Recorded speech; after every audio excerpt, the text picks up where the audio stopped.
Hi everyone, welcome back to Game Changers. Today we're going to be talking about fly-in programs and sort of how to access those and what those are. And we'll be having a tiny snippet of an interview with a college student who utilized those when she was applying to schools.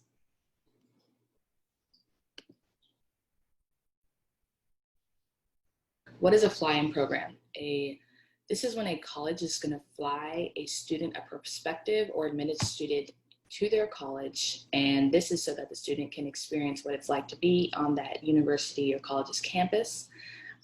Typically, fly-in programs are going to be free. They're going to provide housing, food, and transportation. And typically it's targeted towards people who are low income with some type of minority status or first generation college students. However, there are opportunities for people who aren't in any of those to fly for free. And this would be when you apply to merit scholarships, which we'll be talking about on Monday. When you apply to a merit scholarship, sometimes there's like a several tier process. And if you pass the first couple interviews, they'll fly you out to the school to stay for a couple days. Typically this is free, all expenses paid, housing, food, transportation, and then you do another interview there, and then that determines whether you'll get that extra scholarship. Whether or not you get that extra scholarship you're applying to, you still got this free visit to the school.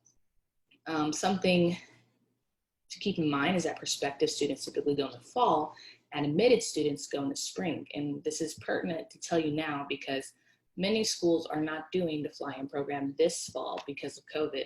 However, they still may be doing it in the spring. So it's important to keep your eye out and see which schools are you applying to that if you get in, they may offer this resource.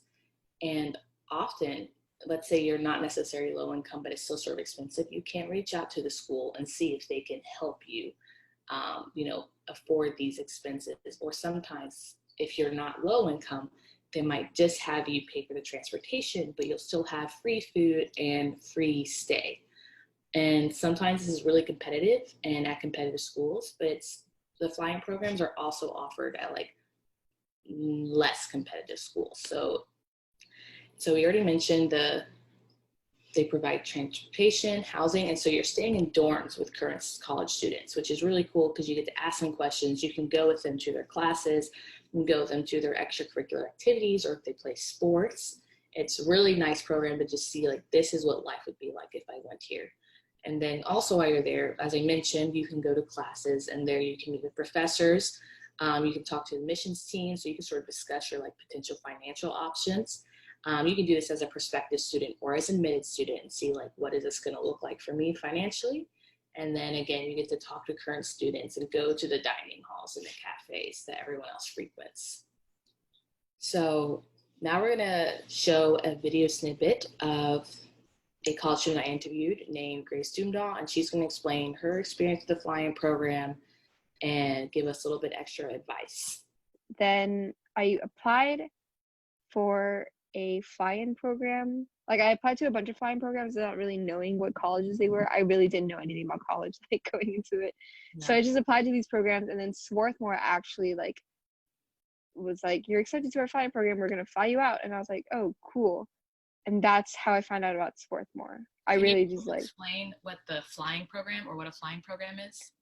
Yeah, so basically a lot of colleges have programs where they let high school students apply, and they're basically reaching out to minority students or low income first generation, just underrepresented demographics. And you have a little application. It's really short, a few essay questions, and then you submit it, and then they'll email you and they'll be like, all right, cool. We have this weekend and this weekend where we're having a discovery program, and that's where you can come to our campus. We will fly you out, we'll pay for your airfare and house you here for the weekend, and you'll see what the college is basically about. And that was really exciting for me because I just didn't know a lot about college, and getting onto a college campus and seeing college students interact and be themselves, and it was just a good experience. And yeah. I highly recommend. I didn't know that they existed until the night before the application was due. I kind of just churned it out. I was just doing whatever, trolling the little college forums, and I found what a flying program was, and I applied. Yeah, I didn't know what they were either. I did it for Swarthmore as well, and I ended up applying to a scholarship at a school in Florida. And then it was like, once if you got through this interview, then they would fly you out. And so that's a really cool thing that I feel like lots of people don't know about, are like the flying, especially for if you're minority status or if you're low income or first generation. Lots of schools will sponsor that, and it's like they pay for your meals, they pay for your stay, which is like a really awesome resource, especially because I also like didn't know anything about college. My parents didn't go to college, so I was just like, but I was just told I had to go to college, so it was just like figuring out what that would look like.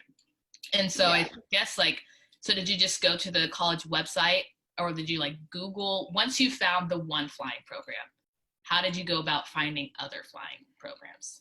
Yeah, I think I found Johns Hopkins's flying program. I think I found like I stumbled upon a list of flying programs. Oh, cool. Okay. And like I already missed the deadlines for a bunch of them. So I just applied. There was like 4 or 5 that I hadn't missed the deadlines for. So I just like churned it all out in one night. Like I don't know what went over me. It was like 1 a.m. I was like, here's my answer to this question. Like blah blah blah. And just like didn't know the colleges, didn't really care. I just threw it out there and just forgot about it. And then like a few weeks later I get rejection emails and then like acceptance emails, and I'm like, oh, I forgot I did this. Like, oh, that's cool. funny. Yeah, no one really told me about it, which is awful because it's such a good resource. Yeah, I don't think I've like, no one, at least from my school that I'm aware of, like has ever heard of these things, because I think I was like the only person, just because I also just like stumbled upon it. And I didn't even go to the Swarthmore flying I mean, I went to it like once I was accepted, like, you know, when they fly in students, but I didn't go to the earlier stuff because like that's such a like, I think it's funny how there's lots of things we don't know about higher education until after you've done it, but you're like, it's a little too late now. Exactly. It's there's still things that I'm discovering. Like I'm a senior now. I'm only, I didn't know this existed, or I didn't know this could happen. Yeah, that's funny. I'm really glad you brought that up because I forgot about this. Hey everyone, so I hope that video was helpful. Let me know if you have any more questions about the Fly-In program or similar programs. Next week we'll be talking more about the merit scholarships and how maybe you could be flown through the two-year prospective school that way, or admitted school. And I look forward to posting more videos and keeping you guys informed about the Game Changers. Bye-bye.